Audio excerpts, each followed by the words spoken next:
Well, it hasn't been easy and it's not over yet, but this is my check-in for 6 months post open heart surgery for the valve replacement.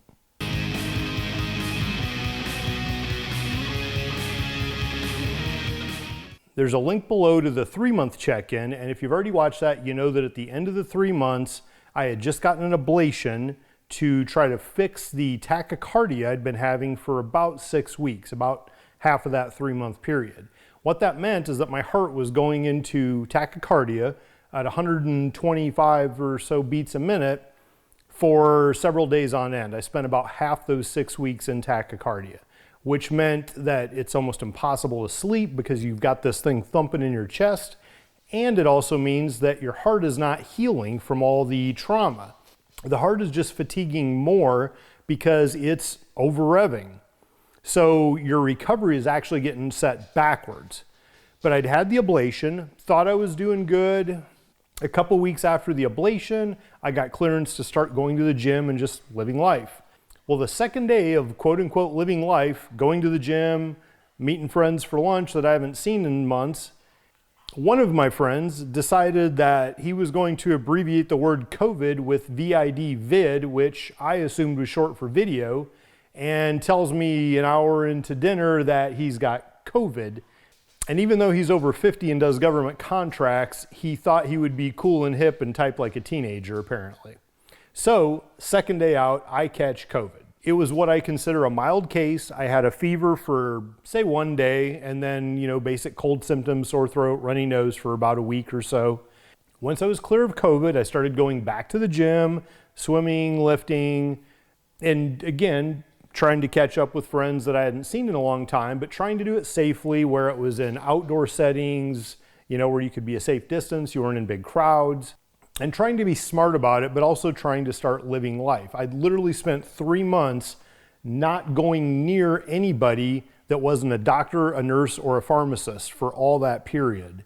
So this was a little bit strange coming out of this because we'd already been on COVID lockdown for how long, and now to be completely isolated for 3 months and start to go out again, it was a little bit strange, but that's what happens when you go through a major surgery is you sort of reprogram yourself, and you have to find what you're comfortable doing, what you're not comfortable doing, what you like, what you don't like. About 2 weeks after having COVID, one night I was just sitting here on the couch, and I was up a little bit later than I normally would have been, and my heart just, boom, ramped up to 100 beats a minute, sitting still on the couch. What it started developing was a pattern that was not like it'd been before with the tachycardia that required the ablation. Back then, it would go into tachycardia of around 125 beats a minute for, 2-3 days at a time, and then stop for a couple days and then go back. This time, it would go into 100 beats a minute, almost exactly.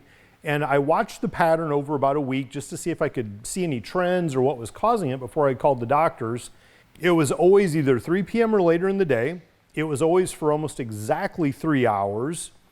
And it was always after I'd been at rest, either lying down, in fact, sometimes while I was asleep, or sitting down, but I'd been at rest for at least a couple hours before this would happen. Then what I started noticing as well is that if I were to get up and go exercise mildly, like go wash the car or some kind of activity, but not swimming, right? And if I were to do that, it would come out of the tachycardia, go back to the 87 to 90 or whatever doing the activity. And then when I was done with the activity, it would either be gone or it would come back up again. So doing activity actually normalized it and lowered the heart rate as a result. So it was a really strange thing. So they put me back on amiodarone, as much as we didn't really like to, but it was the best thing we had for stabling the heart rhythm. So I was taking the 1 pill a day, and I had one more episode of it about a week after I started taking the drug again. Now, while on this medication, I was noticing that my resting heart rate, say during sleep, I was actually averaging mid-30s, mid to upper 30s for an average heart rate for the whole night of sleep, which is getting pretty low, but I also knew that the drugs I'd been taking would slow down your resting heart rate, so I wasn't terribly concerned about it. In fact, one night, I actually noticed that I was only at 32 beats a minute lying in bed at rest. So I got out the oxygen sensor and I noticed that even in the low 30s for a heart rate, this thing said I still had 97% oxygen. So I really wasn't that concerned. I made the mistake, and I apologize to whoever saw it, of posting a picture of my heart rate in the low 30s. And then I went to bed because a couple people saw it, got really concerned, tried to get a hold of me. I was out cold. It wasn't until my phone was blasting light in my room on the third call that I picked it up, and it was the local EMS sending an ambulance over to my house because somebody got really concerned I wasn't answering and had that low of a heart rate, and she'd called the ambulance and had them on the way. So I had to cancel that and apologize to everybody, took the post down. But I knew it was my normal at that period, but to the average person or even, clinically trained people, that's not good. So after taking one pill a day for a couple of weeks, whatever it was, I asked the doctors if I could drop down to half a pill and maybe see if that really low heart rate wouldn't come up a little bit. So while I'm having the discussions with the doctor about the rhythm, another thing I'd brought up at the suggestion of another nurse I know was electrolyte balance. And so I asked them to do an electrolyte panel, which they did, and it showed everything as normal, but then again, I'm in an abnormal state, so maybe normal amounts of salts in that aren't enough. And I wasn't using salt on food, I wasn't eating that much, so I was getting really minimal salt intake compared to a quote unquote normal diet. Now I wasn't outside working, sweating all day either, but the heart is still healing and it may need a little bit more. So at the time we dropped down to half a pill a day, the doctors also put me on a magnesium supplement every day. I also started using more salt on my food as I cook, trying to get more salt in my system and see if that made any difference. Now, the thing that my sister had brought up, who does keto coaching, is that she found some information that says that a strict keto diet could be linked to electrolyte imbalance, which could cause heart palpitations, muscle ache, cramping, and even this doctor said it lowered his testosterone levels even a little bit. His conclusion as a doctor was that strict keto does not allow insulin spikes, and you need some insulin spikes to maintain your body's health stability. So in addition to the magnesium pill, I talked to a couple other folks I know that have done keto for quite a while and asked them, have you ever seen heart palpitations, electrolyte imbalance, and do you do a cheat meal every few days to try to get an insulin spike to settle things out? One of them, who is a nurse, said no, she does not do the cheat meals, but she does listen to her body when it needs salt. She will literally wake up in the morning and put salt in her hand and eat the salt out of her hand because that's what her body feels like it needs. The other individual I talked to that's been doing keto for a while said yes, that she did have the electrolyte imbalance and the palpitations and achiness and all this. So she went to a cheat meal every 3 to 4 days, whatever, and she also added in an electrolyte supplement. So she gave me the name of that, and I've been adding that to my diet as well. Now, in terms of adding a cheat meal, I want to do it at a healthy level. So what I did was bought a month's worth of the glucose monitoring system from NutriSense that I wear back here, and I've been using that to insert a cheat meal of some type and look at what it does to the glucose spike to know what it's doing for my insulin spike.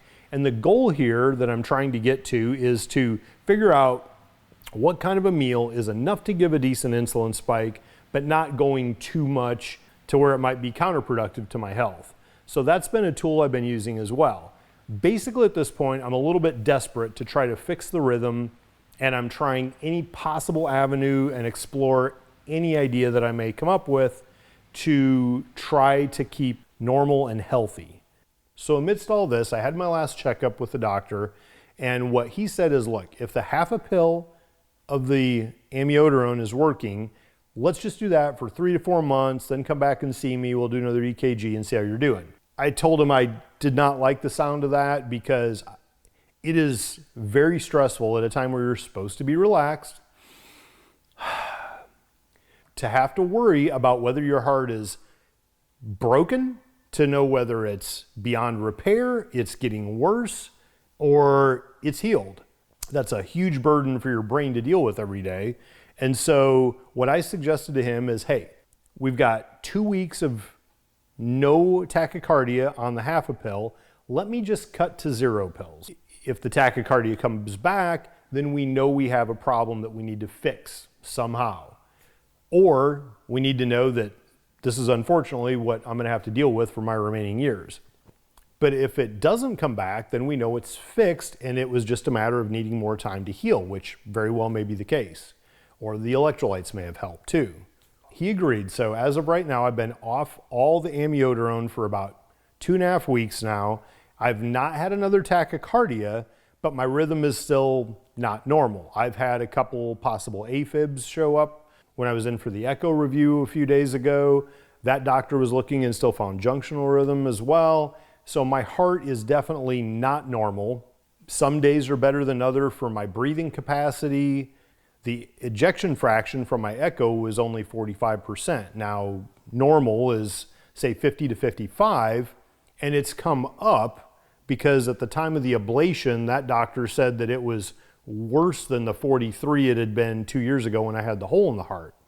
So it's on the rise. He said it's just been through so much trauma that even now, 6 months after the original surgery, it still probably isn't normalized. He said it could be a year. And he said 6 months from now, let's check it again. And whatever it is then is probably going to be about as good as you're ever going to be. And it's not that your 45 is bad. We hope it gets better than that. But at some point, your heart is limited, and whatever you get, that's, going to be what you got. So at this point, do I trust the heart? Yeah, about as much as I'd trust a girl that's taking yogurt deposits in the men's room stall at the local bar and then tells me that she cut back to just giving handies in the parking lot. No, I don't trust it. But I'm trying to do everything I can to squeeze as much life out of it as I can. Right now, my primary focus is health and making the most of the time I have. So when I go to bed at night, I want to know that I did everything I could to be healthy and everything I could to be happy that day. My days right now are pretty structured around health. I wake up, I go swim, I have breakfast, and then I go take a nap. Then eventually I get up and I go to the gym and lift weights, and then I get something to eat or a protein shake, whatever, and then I eat, and then I go take a nap. And then I do whatever makes me happy until bedtime. That may be taking the dog to the lake, it may be taking a motorcycle for a ride, or doing something that I'm able to do wrenching wise, or watch movies, play guitar, all about keeping relaxed and positive. And I found myself that there are situations and even people that don't have a positive impact on me, that have kind of a negative impact on me at times, and I've had to just put them on mute. Right now, I have to be highly focused on me getting better. If I let these negative influences in my life where it throws my heart into a bad rhythm again and causes me more health problems, well, that's not good for anybody. So this is the time to be extremely selfish, which I'm pretty good at, let's be honest, and just focus on me getting healthy. And if that hurts someone else's feelings, that's really just too bad. Because if I don't do these things now, I won't be around to enjoy their company later anyway. I'm tracking everything I can think to do on the computer, from my sleep patterns that I get from the watch, to exercises, to what I ate, to what the glucose responses are, to the oxygen levels and heart rates, everything you can imagine. I also bought a new Samsung watch just to see if that's a better way to track all these health stats than the way I'm doing it with my Polar and the computer. So I'm trying to make the best use of what technology is available to me as well, in terms of making sure that I'm monitoring my health and making sure I can do everything I can to try to get healthy. One good thing that has come out of this is, since I'm basically living a bro science lifestyle of gym tan laundry, I'm leaner than I've been in a long time. I'm probably closer to the elusive six-pack than I've been in years. So yeah, I might fall over dead tomorrow, but at least I'll look good laying there. In one of the appointments, I had a very serious talk with the NP, and I said, look, I don't want the roses and unicorns version. I want a straight answer as best as you can, and I know this is a tough question, but what's the real expectation of my longevity at this point? You guys have already told me that there's no way anybody's going to cut me open again. That ship has sailed. It's so scarred up in there, nobody's going to want to touch that again. Fair enough. So this is the last open heart that I would have. That's done. So if I get through this rhythm stuff, and if nothing else happens, like another hole in the heart rips or anything else, and I actually get through the life of this valve, that puts me 10 years from now, let's say, maybe 11 or 12 if I'm really lucky. So that alone is a bit of a stretch, but it's possible. And she said, well, yeah, at that point, then we could put another valve through the femoral. And I said, well, hold on. If the valve fails because it's leaking, then yes, you could put a new valve in and seal it. That makes sense. But the way my last valve failed, where it was so stiff it wouldn't open all the way, if you put another valve inside of it, it's not going to force the other one open. So that's it, right? And she thought about it and she said, no, you're right. It will depend on the failure mechanism. So I said, okay, so I might get 10 or 11 years out of this valve under everything being ideal. The possibility of getting a new valve in 10 years is slim, let's say, but possible. But after that, that's about it, right? Because I told her flat out in the beginning, I said, I am looking at buying a Ferrari that I really can't afford. And I know that normal circumstances might say that's silly, but to be honest, I'm not going to be around forever. And if that's what would make me happy, then why not? And I'm just trying to get a feel for, is that the right move for me or not? And I know you can't necessarily make that decision for me, but I'd kind of like to know objectively, what am I dealing with for longevity here? She said, look, if you can afford it and it's not putting you out and you're still able to make your mortgage and everything, she said, buy the Ferrari if that's what you want. She said, if I was you, I would make a 5-year plan and just sort of plan that out. And if you make it 5 more years, then make a new 5-year plan. I said, perfect. That's what I need to know, is that kind of information. Thank you. So I did go test drive a Ferrari 458 it drove incredible. And hats off to the sales guy that didn't scream or wet himself or anything on the test ride because I pushed it hard. But it was a fun car, beautiful. I don't exactly have the space for it, but I could have maybe moved something around or found an off-site storage or something. But ultimately, it needed $10,000 worth of button replacements that would take 3 months, and they were only going to knock $5,000 off for it. Plus, the interest rates just went up to 9.5% for the loan, so that wasn't the right choice. So I've kind of temporarily abandoned the Ferrari for now and just trying to think through of what do I want? You know, it's something that I have to ask myself, and frankly, all of you should be asking yourself this too. Everybody should be asking themselves, what do I want to do with the rest of my life? What's going to make me happy? Because that's what should be driving us. And I'm being forced to answer it more directly right now because of my health situation. But it's something everybody should be thinking about. And I've never been one to be risk adverse, let's be honest, you know, or over conservative with things.